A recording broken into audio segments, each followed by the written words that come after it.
Assalamualaikum warahmatullahi wabarakatuh. Teman-teman, di materi pengantar akuntansi ini saya akan ngebahas chapter 10. Chapter 10 ini ngebahas tentang liabilities atau kewajiban, yang mana kewajiban itu ada kewajiban lancar dan juga kewajiban tidak lancar. Buku yang saya gunakan adalah buku Financial Accounting IFRS Edition dari Wagen, Kimmel, dan Kiso. Current liabilities, kewajiban lancar. Apa itu kewajiban lancar? Kewajiban lancar adalah hutang yang diharapkan dapat dibayar oleh perusahaan dengan menggunakan current asset atau dengan menggunakan other current liabilities. Yang mana kewajiban lancar ini akan dilunasi dalam periode 1 tahun atau 1 siklus operasi perusahaan. Jenis dari current liability ini pasti kalian sudah familiar dengan akun-akunnya ya, seperti notes payable, account payable, unearned revenue, dan juga accrued liabilities. Accrued liabilities ini terdiri dari tax, salaries and wages, dan juga interest payable.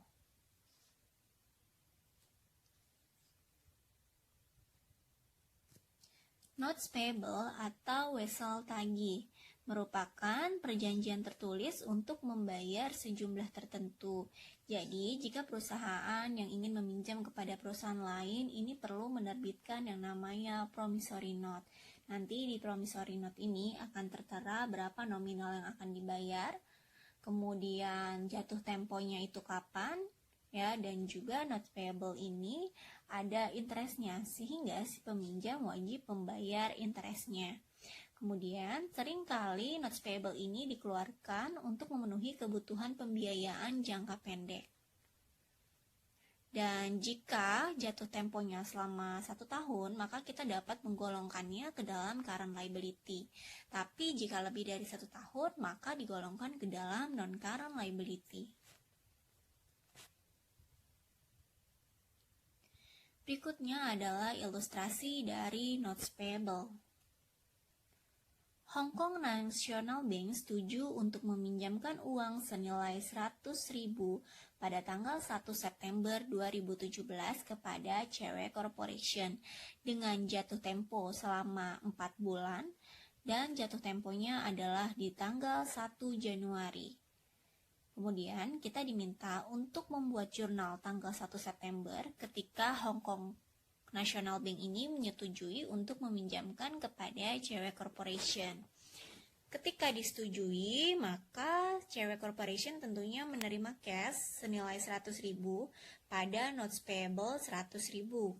Untuk jurnal berikutnya adalah adjusting entries atas interest.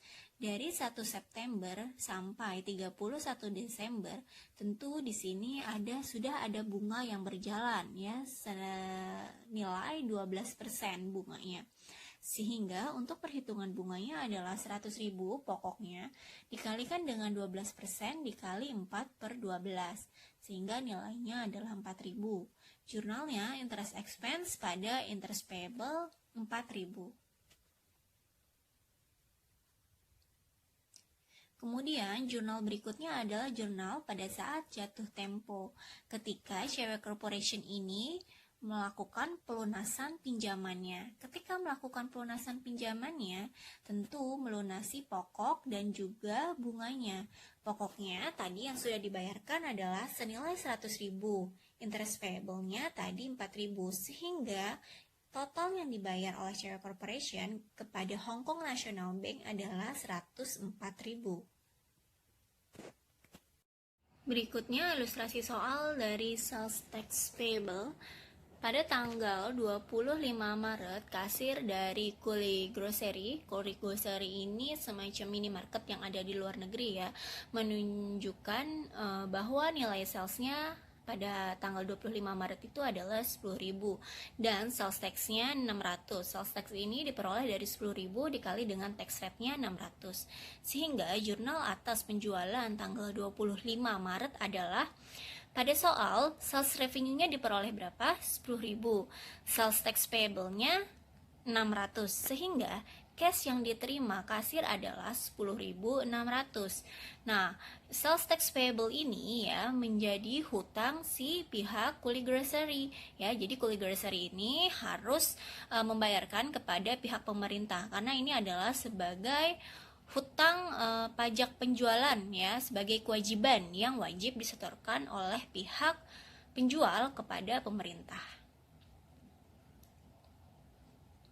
Kemudian transaksi berikutnya adalah Kuli Grocery menerima 10.600. 10.600 ini terdiri dari sales price dan juga tax, yang mana taxnya ini 6%. Jadi dia menerima 10.600, yang mana 10.600 itu terdiri dari sales revenue dan juga sales tax payable-nya. Maka 10.600 itu harus di breakdown tuh.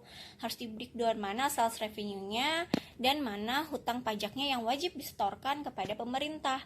Maka kita breakdown dulu. Yang pertama 10.000. 10.000 ini diperoleh dari mana?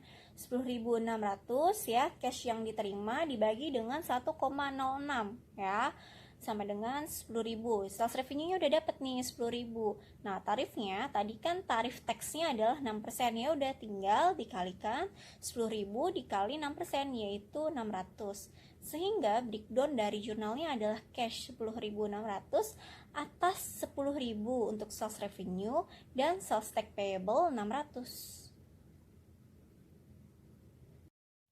Kemudian hutang lancar berikutnya adalah unearned revenue. Unearned revenue adalah pendapatan yang diterima sebelum barang dikirim atau layanan diberikan. Jadi perusahaan belum memberikan jasa atau mengirimkan barang, namun customer sudah membayar untuk pelayanan jasa atau barang tersebut. Dengan demikian, maka unearned ini sebagai kewajiban perusahaan. Karena kan customer udah bayar, tapi jasa atau barangnya belum diberikan. Kemudian langkahnya ketika ada transaksi dari unearned revenue ini adalah ketika perusahaan menerima uang atas transaksi unearned revenue, maka cash di debit dan di kreditnya adalah unearned revenue. Kemudian ketika recognized revenue, jadi ketika jasa atau barangnya telah diberikan kepada customer, maka perusahaan mendebit unearned revenue dan mengkredit revenue.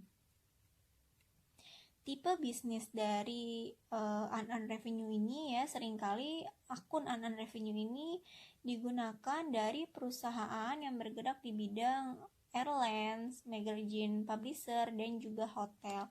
Atau contoh dari transaksi unearned revenue ini adalah ketika uang pembayaran tiket pesawat dari calon penumpang, uang langganan majalah dari pelanggan, atau uang pembayaran kuliah dari mahasiswa pada awal tahun pembelajaran pada universitas. Nah, yang tadi saya sebutin itu adalah si customernya bayar dulu kan. Jadi misalnya mahasiswa membayar uang semester ganjil gitu ya. Nah, biasanya mahasiswa bayar dulu kan semester ganjil, uangnya di awal.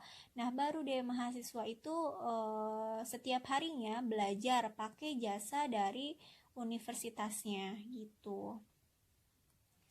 Atau misalnya gini, saya beli tiket pesawat pada pihak travel senilai 3 juta tanggal 5 Juni 2020 untuk keberangkatan pada tanggal 10 Juni 2020. Pada saat saya bayar, pihak travel belum bisa mengakui sebagai pendapatan. Jadi, pada saat saya bayar di tanggal 5 Juni, pihak travel menjurnal cash pada unearned revenue.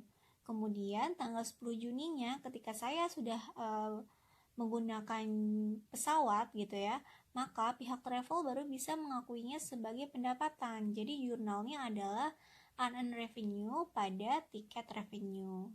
Dari PowerPoint Kiso, contohnya adalah Busan iPark menjual 10.000 tiket bola ya, 10.000 tiket bola seharga 50.000 untuk setiap pertandingannya. Kemudian di sini pertandingannya itu ada 5 kali ya. Maka pada tanggal 6 Agustus ya, ketika customer membayar, jurnal dari si Busan ini adalah menerima cash 500.000 ini pada ribuan ya, pada thousand. Cash 500.000, pada unearned ticket revenue 500.000. Kemudian ketika game is completed, maka Busan baru bisa merecord revenue-nya. Ya, jurnalnya adalah unearned ticket revenue pada revenue senilai 100.000. Ini untuk satu kali game. Berikutnya adalah current maturities of long-term debt, bagian dari hutang jangka panjang yang akan jatuh tempo atau dilunasi dalam 1 tahun. Ilustrasinya di sini adalah Wendy Construction menerbitkan notes interest bearing ya senilai 25.000 pada tanggal 1 Januari 2017.